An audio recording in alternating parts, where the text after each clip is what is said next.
Hi అండి, welcome to కలగూర గంప. Actually ఇవాళ వికారాబాద్ రోడ్లో ఉన్నాము. అందరికీ వికారాబాద్ అనగానే గుర్తొచ్చేది అనంతగిరి గుట్ట.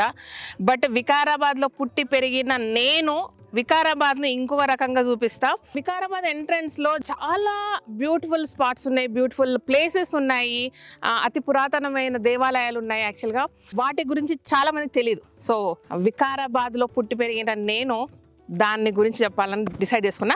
అదనమాట విషయం. అయితే వికారాబాద్ ఎంట్రన్స్లో మనకు వెళ్తూ ఉన్నప్పుడు బిఫోర్ వికారాబాద్ జస్ట్ ఎంట్రన్స్లో left hand side Mahavir hospital అనేది ఒక ఆర్చ్ కనపడుతుంది అనమాట.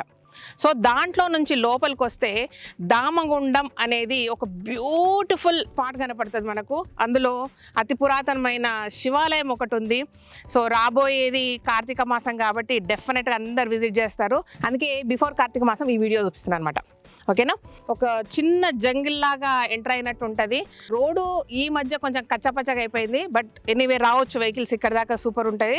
ఇంకొక రూట్ ఏముంటుందంటే బిఫోర్ వికారాబాద్ ఒకటి మన్నెగూడ అనే చౌరస్తా వస్తుంది, అటు నుంచి లెఫ్ట్ టర్న్ అయితే పరిగి వైపు పోతాము. బట్ అక్కడ పూడూరు అనే విలేజ్ ఉంటుంది, ఆ విలేజ్ లోపల నుంచి వస్తే కూడా మళ్ళీ మనము ఈ ఏరియాకు టచ్ అవుతాం అనమాట. సో ఈ రెండు రూట్స్ నుంచి కూడా మనము రావడం పోవడం చేయొచ్చు. ఇదనమాట. ఈ టెంపుల్కి సంబంధించి చాలా చాలా చాలా స్టోరీస్ ఉన్నాయి. బట్ శివాలయం మాత్రం లోపల చూస్తే మాత్రం హోలీ ఫీలింగ్ అంటారు కదా, అట్లాంటి ఫీలింగ్ ఉంటుంది అనమాట. చాలాసార్లు మేము నియర్ బై ఉండడం వల్ల ఇక్కడ పూజలు అట్లాంటివి చేయించాము. అండ్ ఈవెన్ దో నేను హైదరాబాద్ షిఫ్ట్ అయ్యాక మళ్ళీ చేయించాను. అండ్ ఇంకొక అడ్వాంటేజ్ ఏముందంటే ఇక్కడ మనం ఎవరైనా సరే గ్రూప్స్గా వచ్చినప్పుడు ఫుడ్కు అది ప్రాబ్లం కాకుండా వాటర్ ఫెసిలిటీ ఉంది, వండుకోవచ్చు. And near by location Vikarabad కాబట్టి అక్కడున్న ఎవరైనా క్యాటరర్స్కి ముందే చెప్తే మీకు ఇక్కడ దాకా ఫుడ్ సప్లై చేస్తారు, హ్యాపీగా వాళ్ళే తీసుకెళ్ళిపోతారు అనమాట. ఇది విషయం. ఓకే, ఫుడ్ సంగతి పక్కన పెడితే గుడి చూపిస్తారండి. కోనేరు మధ్యలో కూడా ఒక శివలింగం ఉంటుంది. సో మధ్యలో వాటర్ నుంచి అందులోకి రీచ్ అయ్యి కూడా అక్కడ పూజలు చేసుకుంటారు చాలామంది.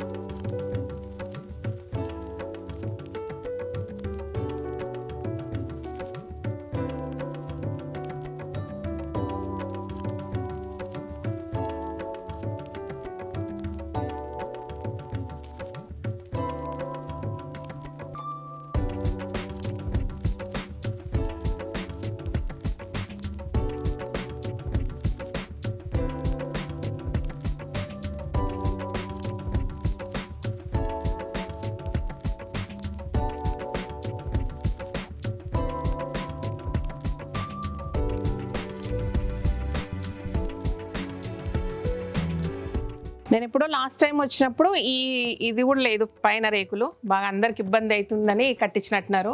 చూడండి ఎంత బ్యూటిఫుల్గా ఉంటుంది ఎంట్రన్స్. అండ్ ఈ చిన్న గేట్ ఉంటుంది, అంతా కూడా ఇది ఇంతవరకు ఓపెన్ ఉంటుంది. గర్భగుడి మాత్రం కొంచెం గ్రిల్ డోర్ వేసి ఉంటుంది. మనకు స్వామి అయితే కనపడుతూనే ఉంటారు. రీసౌండ్ వస్తుంది మనకి ఇక్కడ నుంచి. ఎంత చల్లగా ఉందంటే ఏసీ కూడా ఎందుకు పనికిరాదు, అంత చల్లగా ఉందన్నమాట. చూడండి ఎంత స్వామి ఎంత బ్యూటిఫుల్గా ఉన్నారు. అలంకరణ కూడా చాలా బాగా చేస్తారు. ఒకసారి నేను ఇక్కడ రుద్ర అభిషేకం కూడా చేయించారనమాట.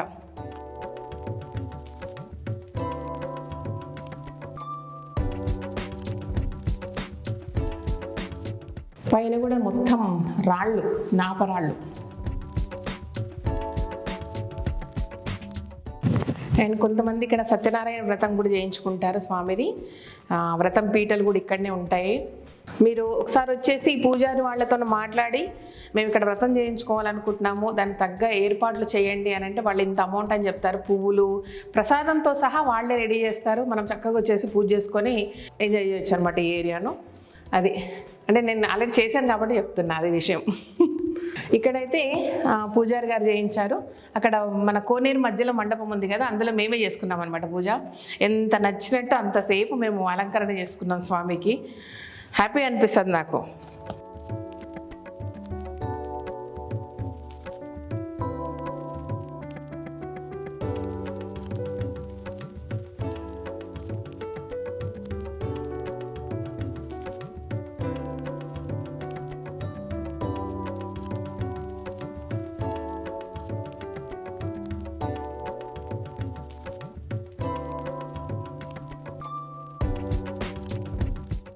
టెంకాయలు కొట్టే ప్లేస్ ఇది. మొత్తం మొత్తం అడవి మధ్యలో ఈ టెంపుల్ ఉంటుంది. వెనక చూద్దురండి ఎంత బాగుంటుందో.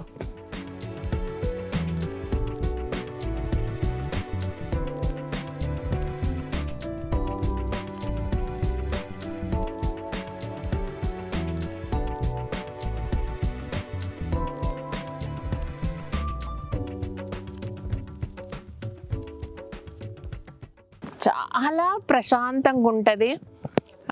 రోడ్డుకు చాలా నాకు తెలిసి 6 to 8 కిలోమీటర్స్ ఉంటుందేమో లోపలికి. ఇంటీరియర్గా ఉంటుంది. ఒక పాత కట్టడము అండ్ కోనేరు ఇవన్నీ కూడా చాలామందికి తెలియదు. ఒకసారి అయితే ఇక్కడ మేము అత్తయ్య మామయ్య వాళ్ళ మ్యారేజ్ డే చేసాము. చెప్పాను కదా నలుగురిది ఒకటే రోజు ఒకే పందిళ్ళ పెళ్ళిళ్ళు అయిందని. ఆ నలుగురు ఫ్యామిలీస్ని కలిపి ఇక్కడ మ్యారేజ్ డే సెలబ్రేషన్స్ చేసాం అనమాట అత్తమ్మ మామయ్య వాళ్ళది. అండ్ ఇంకొకసారి వ్రతం చేశాను, రుద్రాభిషేకం చేశాము, ఎప్పుడో గాయత్రి బర్త్డే రోజు అనుకుంటా. అట్లా ఎందుకంటే నచ్చుతుంది. చాలాసార్లు అనుకుంటా కార్తీక మాసంలో వచ్చి ఒకసారి దీపాలు పెట్టుకోవాలనేసి, కానీ ఎందుకు ఇప్పటివరకు కుదరలేదు మరి. బట్ మీ అందరికి చూపిస్తున్నా కదా, ఎవరో ఒకరు కుదిరిన వాళ్ళు వచ్చి ఇక్కడ దీపాలు పెట్టుకోండి. అబ్బా చాలా బాగుంటుంది అసలు. ఏదో ఒక టైంలో జాతర అవుతుంది, ఏ టైం అనేది నాకు పర్టికులర్గా తెలియదు. సో జాతర కూడా అవుతుంది ఇక్కడ. అంతా క్రౌడ్ ఫుల్ ఉంటారంట. కోనేరు మధ్యలో ఉన్న ఏదైతే ఉందో చిన్నగా టెంపుల్ లాగా ఆ పైన గోపురంని పడగొట్టిండ్రి. అంటే అప్పుడెప్పుడో అనంత పద్మనాభ స్వామి దేవాలయంలో బోలెడు నిధులు దొరికాయి అది దొరికాయి అన్నప్పుడు యాక్చువల్లీ ఇక్కడ కూడా చిన్న గోపురాన్ని పడగొట్టి ఎవరో ఏదో చేశారు, డ్యామేజ్ చేశారు. బట్ దాన్ని సెట్ చేసిండ్రు. అప్పుడు అయినప్పుడైతే ఇట్లా పడిపోయి ఉండింది అనమాట ఆ గోపురము. వాటర్ ఫెసిలిటీ ఉంటుంది వంటలు చేసుకునే వాళ్ళకి. ఇందాక చెప్పినట్టు వికారాబాద్లో ఎవరినైనా అప్రోచ్ అయితే ఇక్కడ దాకా ఫుడ్ కూడా వస్తుంది మనకి. ఫుల్ ఎంజాయ్ చేయొచ్చు, రోజంతా ఎంజాయ్ చేయొచ్చు. రోజంతా ఆ చెట్ల నీడలతోటి రిలాక్స్ ఉంటుంది. ఏ సీజన్ అయినా సరే ఇంతే బాగుంటుంది. చూడండి ఇప్పుడు ఈ కట్టంతా ఉంది, ఎంత చింత చెట్లు అవన్నీ ఫుల్గా ఆక్యుపై ఉన్నాయి అనమాట. సో అది విషయము. ఇప్పటికీ ఎక్కువ మాట్లాడేసిన దృష్టిలో జస్ట్ సీ అండ్ ఎంజాయ్ మొత్తం. ఓకేనా, ఒక్కసారి చూపించేస్తా.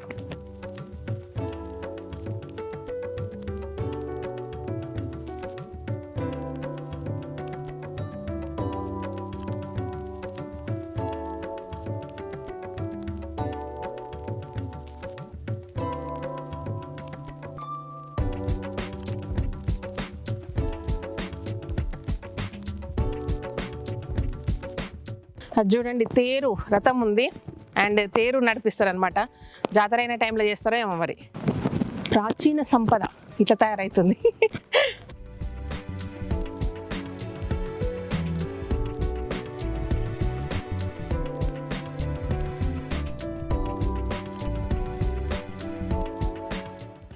రాయి చూడు చెట్టు మధ్యలో ఉంది.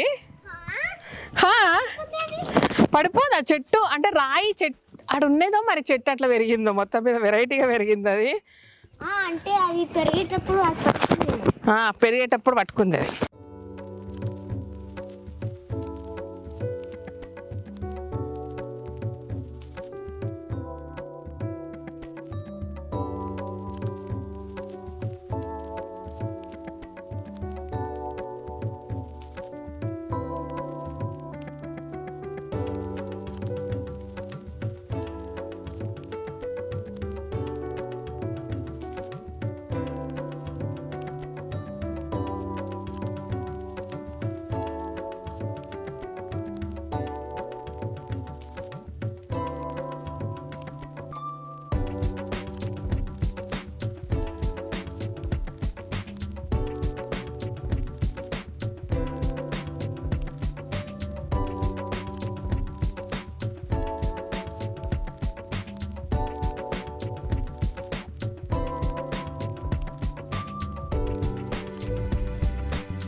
ఆ మర్రి చెట్ల కింద హాయిగా భోజనాలు వండుకోవచ్చు. అండ్ మన కార్తీక మాసంలో కావాల్సిన అతి ముఖ్యమైన చెట్టు ఉసిరి చెట్టు.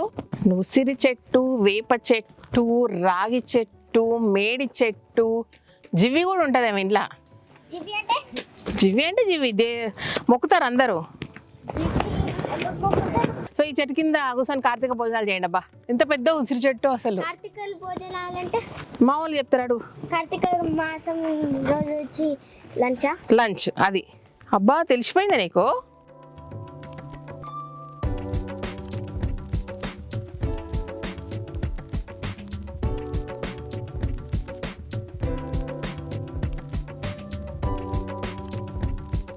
ఎంత బాగుందో. ఇలా చూస్తుంటే కాశీ గుర్తొస్తుంది నాకు. కాశీలో శివుడు ఎంత బాగుంటాడో. కాశీ అనగానే నాకు ఎట్లుంటుందంటే, ఎంత ఫ్రీక్వెంట్గా జర్నీ చేసినా ఇది నాది, కాశీ నాది అన్నంత ఇది ఉంటుంది. ఏ మూల, ఏ సందులో, ఏమేమి ఎక్కడెక్కడ ఏముంటాయి అన్నీ నాకు తెలుసు అనమాట. వస్తారా నాతో పాటు? తీసుకుపోతా ఒకసారి. అంటే కలిసిపోకపోయినా మొత్తం చూపిస్తా కాశీని. సో ఇదన్నమాట. ఈసారి ఎవరైనా సరే అనంతగిరి, వికారాబాద్ అనంతగిరి ట్రిప్ వేసిన వాళ్ళు before Vikarabad Mahavir hospital road వస్తుంది, అక్కడ నుంచి వెనక్కి తీసుకొని దామగుండంలో ఉన్న శివయ్యని దర్శించుకొని పోండి. ఓకేనా? సింగిల్గా వచ్చే కంటే కూడా గ్రూప్స్కి వస్తే ఫుల్ ఎంజాయ్ చేయొచ్చు, ఆడుకోవచ్చు, వండుకోవచ్చు, తినొచ్చు, ఇక మన ఇష్టం అనమాట. అంటే శివయ్య మన సొంతం అయిపోతాడు ఆ రోజు. కాబట్టి రండి, ఎప్పుడో ఒకసారి రండి అబ్బా. కార్తీక మాసంలో వచ్చేసేయండి, దగ్గరలో ఉంది కదా. ఓకేనా? బాయ్.